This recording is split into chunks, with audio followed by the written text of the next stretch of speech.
The morning sun cast long shadows across the parade ground as Sergeant James Mitchell adjusted his red ceremonial tunic for the third time. His polished boots reflected the early light, and the weight of his bearskin hat felt familiar yet heavy on his head. Today marked his 5th year serving as a royal guard at Buckingham Palace, a position he had earned through years of dedication and service in the British Army. The tourists were already gathering behind the barriers, cameras ready to capture the famous changing of the guard ceremony. James had performed this ritual hundreds of times, but he never took it lightly. Each movement was precise, each step calculated. The responsibility of representing the crown weighed on him as much as his ceremonial uniform.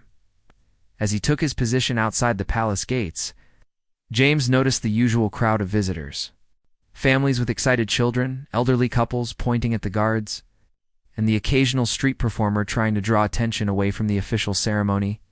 Among them stood a tall man in a dark jacket, watching intently. Something about the stranger's posture caught James's attention, but his training kept his eyes forward. Unblinking, the man appeared to be American, perhaps in his 30s.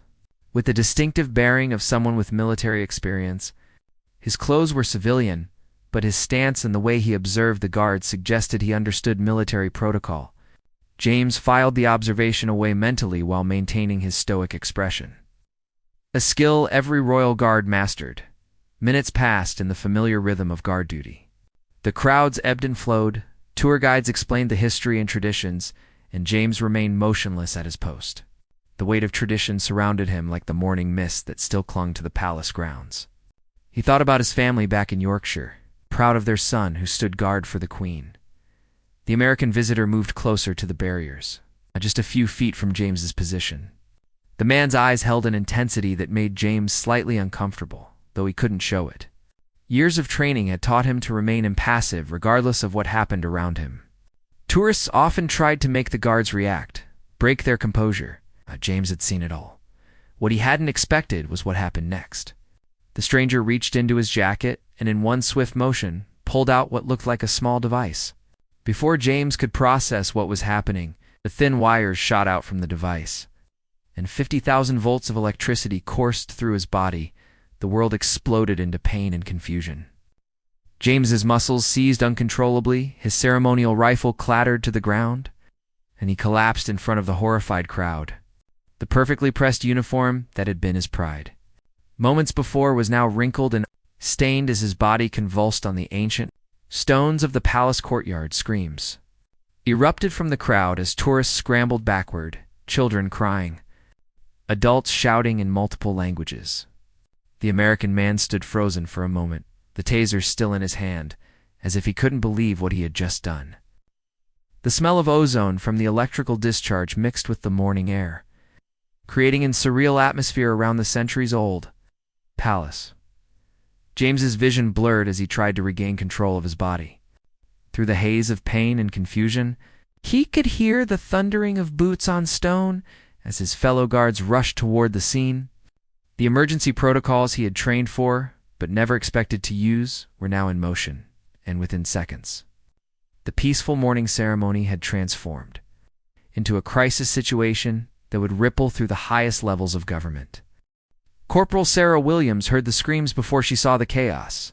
Stationed at the side entrance, she was among the first guards to respond when the emergency whistle pierced the morning air. Her heart pounded as she sprinted across the courtyard, her ceremonial sword bouncing against her leg with each step. The scene that greeted her defied everything she had been trained to expect. James, one of the most reliable guards in their unit, was on the ground, his body still twitching from the electrical shock. A crowd of panicked tourists pressed against the barriers, some filming with their phones while others backed away in terror. Standing in the center of it all was a tall man with sandy brown hair, holding what was unmistakably a civilian taser. His face showed a mixture of shock and something else, satisfaction perhaps, or vindication. Sarah's training kicked in immediately as she drew her ceremonial sword and shouted commands to secure the area. The man's name was Marcus Reynolds, a former United States Marine who had served 2 tours in Afghanistan. Before returning home to a civilian life that never quite felt right, The transition from military precision to corporate meetings and suburban routines had left him feeling lost and angry. For months, he had been planning this moment, though even he wasn't entirely sure why. Marcus had read about the Royal Guards online. Their reputation for standing motionless regardless of provocation. Stories of guards continuing their duty while tourists mocked them, threw things at them, or tried to make them laugh, had filled him with a strange mixture of admiration and resentment. He saw in them something he had lost, a sense of purpose, of belonging to something greater than himself. The taser had been surprisingly easy to acquire back in the States. Airport security had confiscated his first attempt, but a connecting flight through a country with less stringent regulations had allowed him to smuggle it into Britain. He had told himself it was just to test their training, to see if the famous British discipline was real or just for show. As more guards surrounded him, Marcus slowly raised his hands, the taser falling to the ground with a plastic clatter. He had expected to feel triumphant, to have proven some point about military superiority, or to have exposed the guards as mere actors in costumes. Instead, he felt empty, hollow, as if the act had drained something essential from him rather than filling the void he carried. Sarah kept her sword pointed at Marcus while other guards attended to James, who was slowly regaining his composure. The crowd had been pushed back further, but the damage was done. Videos of the attack were already being uploaded to social media, and she could see news crews setting up there. Equipment beyond the police barriers that were being hastily erected. The palace. Communication systems crackled to life as news of the incident traveled up the chain of command. Within minutes, senior officers who had been enjoying their morning tea were rushing to the scene, their faces grim with the knowledge that this was no ordinary breach of protocol. James slowly pulled himself to his feet, supported by two fellow guards. His pride was wounded more than his body, though the electrical burns on his chest would serve as a permanent reminder of this day. He looked at Marcus with a mixture of anger and confusion, wondering what could drive a man to attack someone who posed no threat. The morning that had begun with such familiar routine was now spiraling into an international incident. The palace press office was already fielding calls from reporters around the world, and somewhere in the depths of Whitehall, officials were being awakened with urgent briefings about an attack on the Crown's most visible representatives. Marcus Reynolds, the former Marine who had sought to prove something indefinable, now found himself at the center of a diplomatic and security crisis that would test the very institutions he had claimed to challenge. The red telephone in the Ministry of Defense crisis room had been silent for months, but now it rang with an urgency that sent chills down the spine of everyone present. Colonel David Hartwell answered on the second ring, his voice steady despite the gravity of what he was hearing. An attack on a royal guard was not just an assault on an individual soldier, it was an attack on the Crown itself. Within 15 minutes of the incident, the ministry's emergency response protocol was in full swing. The attack had been witnessed by hundreds of tourists and filmed by dozens more. Social media was already buzzing with hashtags and speculation, and international news networks were scrambling to get their correspondents to the scene. Marcus Reynolds sat in the back of a police van, his hands cuffed behind his back, still trying to process what he had done. The adrenaline that had carried him through the attack was fading, replaced by a growing sense of dread. He had served his country with honor in Afghanistan, earning commendations for bravery under fire. Now he was facing charges that could result in years in a British prison. The police officers who had arrested him were professional but cold. They had dealt with tourist incidents before, but nothing like this. An attack on the Royal Guard was unprecedented in recent memory, and they knew the political ramifications would be enormous. Every word Marcus spoke would be recorded and analyzed by intelligence services on both sides of the Atlantic. Back at the palace, James Mitchell was receiving medical attention from the Royal Army Medical Corps. The taser burns on his chest were painful, but not life-threatening. Though the psychological impact was harder to measure, he had trained for terrorist attacks, armed assaults, and crowd control situations. But nothing had prepared him for the humiliation of being brought down by a lone individual with a civilian weapon. The other guards watched grimly as investigators photographed the scene and collected evidence. Their ceremonial duties had been suspended indefinitely while security protocols were reviewed and reinforced. The ancient stones of the courtyard, which had witnessed centuries of pomp and ceremony, now bore witness to a very modern form of warfare. The attack designed not just to harm, but to humiliate and destabilize. Colonel Hartwell arrived at the palace within the hour. His staff car cutting through the growing crowd of media and curious onlookers. As the senior military liaison to the palace guard, he bore the responsibility for both the security failure and the response that would follow. His first stop was to check on James, then to begin the delicate process of crafting a response that would satisfy both military honor and diplomatic necessity. The American embassy had already been contacted, their cultural attaché expressing shock and offering full cooperation with the investigation. Behind the scenes, however, cases officials from both countries were trying to piece together Marcus Reynolds' background and motivations. His military record was exemplary, his psychological evaluations had shown no red flags, and his civilian life, while unremarkable, had given no indication of violent tendencies. Meanwhile, in the Secure Communications Center beneath the Ministry of Defense, encrypted messages flew between London and Washington. The attack had occurred during a period of already strained relations between the two allies, and officials on both sides were acutely aware that mishandling the situation could have consequences far beyond a single incident at a tourist attraction. The decision that would change everything was made in a wood-paneled room 3 floors below street level, where men and women whose names never appeared in newspapers made choices that shaped international relations.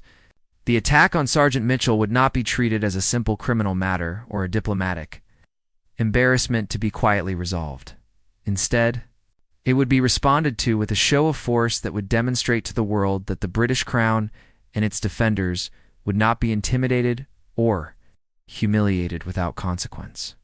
The order was given to deploy armed response units, elite soldiers whose very presence would send a message that some line should never be crossed. The sound of military vehicles rumbling through central London was something most residents had never expected to hear during peacetime. But as the news of the Royal Guard attack spread, the government's response was swift and decisive. 3 hours after Marcus Reynolds had discharged his taser, armed units from the Special Air Service were taking positions around key government buildings and royal residences. Captain Emma Thompson had been enjoying a rare day off when her secure phone buzzed with an emergency recall. As the leader of one of Britain's most elite counter-terrorism units, she was used to sudden deployments, but this felt different. The attack on Sergeant Mitchell had struck at the heart of British tradition and pride, and the political pressure to respond decisively was enormous. Her unit consisted of 12 highly trained soldiers, each with years of experience in hostile environments around the world. They were equipped with the latest weapons and surveillance technology.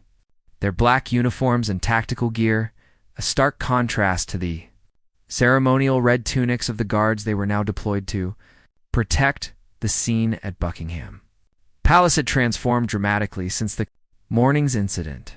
What had been a tourist attraction was now a fortress, with armed checkpoints replacing the traditional barriers and military vehicles parked where tour buses once stood. The sight of soldiers with automatic weapons scanning the crowds through thermal imaging scopes sent a clear message that the rules of engagement had fundamentally changed. Marcus Reynolds, meanwhile, was discovering that his actions had consequences far beyond what he had imagined. In his cell at Paddington Green Police Station, he could hear the helicopters circling overhead and the distant sound of sirens. Through his small window, he caught glimpses of news crews and protesters gathering in the street below. Their chants a mixture of demands for his immediate deportation and calls for restraint. The diplomatic fallout was immediate and severe. The American ambassador was summoned to the Foreign Office for what officials diplomatically termed urgent consultations, but what everyone understood to be a formal dressing down. The special relationship between Britain and America, built on shared values and common history, was being tested by the actions of one troubled veteran. Back at the palace, James Mitchell watched from a medical facility window as armed soldiers took up positions where his fellow guards had stood for generations. The sight filled him with a complex mixture of emotions, relief that his security was being taken seriously, but sadness that the traditional pageantry he had devoted his life to protecting was being overshadowed by modern military hardware. The international media was having a field day with the story.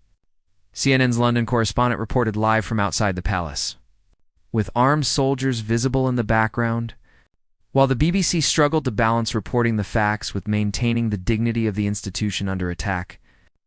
Social media was flooded with images and videos, turning what should have been a matter for law enforcement into a global spectacle. Captain Thompson positioned her snipers on rooftops around the palace, their high-powered rifles trained on potential approach routes. The intelligence briefing had been thorough while Marcus Reynolds appeared to be acting alone. The possibility of copycat attacks or coordinated follow-up strikes could not be dismissed. Every person in the crowd was now a potential threat to be assessed and monitored. The psychological impact on the remaining royal guards was profound.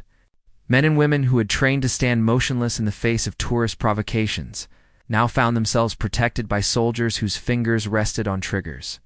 The ceremony and tradition that defined their role had been replaced by the harsh realities of modern security concerns. As evening fell over London, the city found itself grappling with questions that had no easy answers. How should a democratic society respond to attacks on its symbols and traditions? What price was worth paying to maintain both security and the open access that democracy required? The deployment of armed units had sent a strong message, but it had also fundamentally altered the relationship between the British people and their most visible representatives of royal authority. The stage was now set for a confrontation between old traditions and new realities. With the fate of one troubled Marine at the center of an international incident that would test the foundations of two allied nations, the secure video conference connecting Downing Street, the Pentagon, and the American Embassy in London crackled to life at precisely 2 a.m. London time. Prime Minister's security advisor sat across from her American counterpart's grainy image on screen, both knowing that the decisions made in the next hour would determine whether the Reynolds incident escalated into a full diplomatic crisis, or could be contained as a regrettable but isolated event. Marcus Reynolds had been in custody for 18 hours, and his story was finally emerging through careful interrogation. The former Marine had suffered from what psychiatrists were now recognizing as a severe case of adjustment disorder following his return from Afghanistan. His attack on Sergeant Mitchell wasn't motivated by anti-British sentiment or political extremism. It was the desperate act of a man trying to reconnect with the military precision and purpose that had given his life meaning. Dr. Sarah Chen, the forensic psychiatrist assigned to evaluate Marcus, found herself face-to-face with a man whose external composure barely concealed years of internal struggle. His military records showed an exemplary soldier who would save lives under fire and earn the respect of his commanding officers. But his civilian medical records told a different story.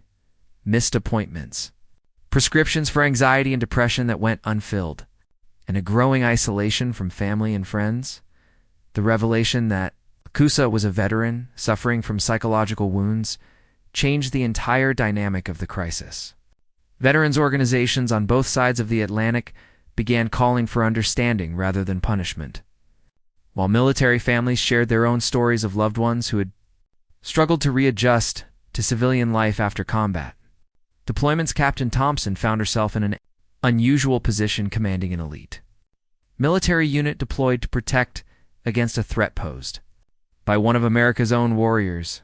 Her soldiers maintained their vigilant watch over the palace grounds, but the intelligence briefings now painted a picture of a man driven by desperation rather than ideology. The tactical response remained the same, but the emotional context had shifted dramatically.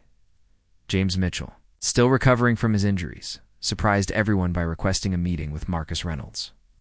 The request was initially denied by security officials who feared it could compromise the legal proceedings. But James persisted. He had been thinking about the look in his attacker's eyes during those crucial seconds before the taser struck, and something about that expression haunted him. The meeting took place in a secure room at Paddington Green Police Station, with lawyers, psychologists, and security personnel observing from behind bulletproof glass, James, still wearing civilian clothes to avoid the psychological impact of his uniform, sat across from Marcus at a metal table that had witnessed thousands of police interviews. For several minutes, neither man spoke. Marcus stared at his hands, the weight of his actions pressing down on him like the desert heat he remembered from Afghanistan. James studied the face of the man who had humiliated him in front of the world, searching for answers to questions he wasn't sure how to ask. When Marcus finally spoke, his voice was barely above a whisper. He talked about the brotherhood he had lost when he left the Marines. It's the sense of purpose that had evaporated in the suburban landscape of his civilian life. He described nights spent staring at the ceiling, remembering the clarity of military mission and the confusion of the world that seemed to have no use for the skills that had once made him valuable. James listened without interruption, as Marcus explained how he had seen the Royal Guards as symbols of everything he had lost: the discipline, the tradition, the unshakable sense of belonging to something greater than oneself. The attack hadn't been about hatred or politics. It had been about a desperate attempt to connect with that military brotherhood one more time, even if it meant destroying himself in the process. The conversation lasted 3 hours, witnessed by officials who found themselves grappling with complexities they hadn't anticipated. This wasn't a simple case of assault or terrorism. It was a tragedy born of a broken systems failure to care for the warriors it sent to fight its battles. As news of Marcus's background and James's gesture of reconciliation leaked to the media, public opinion began to shift. The story evolved from a simple tale of attack and retaliation into something more nuanced, challenging both nations to examine how they treated their veterans and what obligations they owed to those who had served in their name.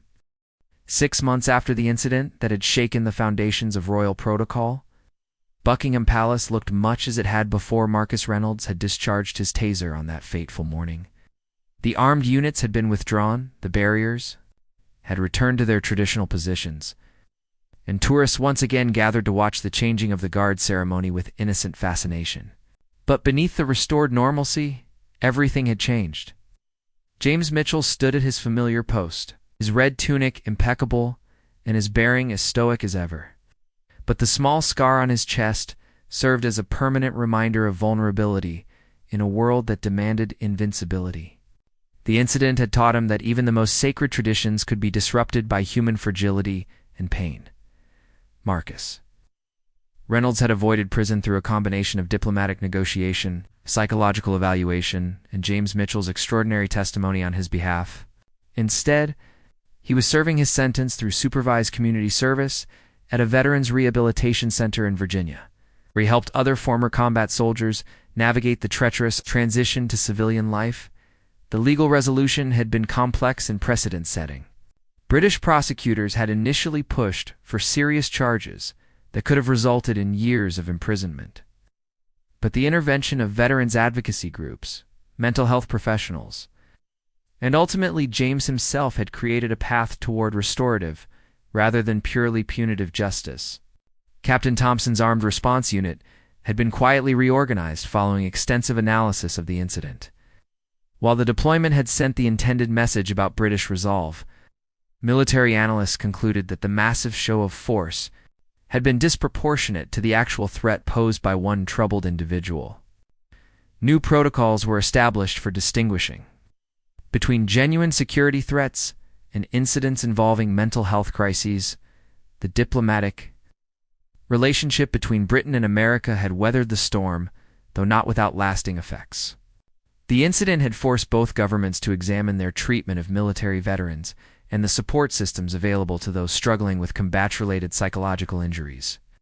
Joint programs were established to share best practices for veteran care and to ensure that future tragedies could be prevented rather than simply punished. Dr. Sarah Chen's psychological evaluation of Marcus Reynolds had become a landmark study in military psychiatry, highlighting the urgent need for better transition support for combat veterans. Her work demonstrated how traditional military virtues, like discipline, loyalty, and service could become psychological burdens. When veterans found themselves in civilian environments that didn't value or understand these qualities, the media coverage of the incident had evolved from sensationalism to serious examination of veteran affairs and mental health issues. The initial focus on palace security and diplomatic tensions had given way to in-depth reporting on the challenges faced by returning service members and the societal obligations to those who had served in combat. James Mitchell had become an unexpected advocate for veteran mental health services, using his platform as a royal guard to speak publicly about the importance of understanding and supporting those who struggled with the aftermath of military service. His willingness to meet with Marcus Reynolds and advocate for compassionate treatment had earned him respect that transcended traditional military hierarchies. The ceremony that had been so violently disrupted that spring morning had resumed its ancient rhythm, but with a deeper awareness of the human cost of service and tradition. The tourists who gathered to watch the guards now included many who came not just for the pageantry, but to honor the commitment and sacrifice that the ceremony represented. Marcus Reynolds wrote regularly to James Mitchell, letters that were carefully screened but eventually delivered. Their correspondence had become an unlikely bridge between two military traditions and two men who had found themselves on opposite sides of a tragedy that neither had fully understood at the time. The taser that had brought down a royal guard had ultimately brought together two nations in a more honest examination of how they cared for their warriors. The incident that had begun with violence and confusion had evolved into a story of redemption, understanding, and the complex responsibility that free societies owe to those who serve in their name. In the end, the attack on the Royal Guard had revealed not just vulnerability in palace security, but humanity in the institutions and individuals who had responded to crisis with wisdom rather than mere vengeance.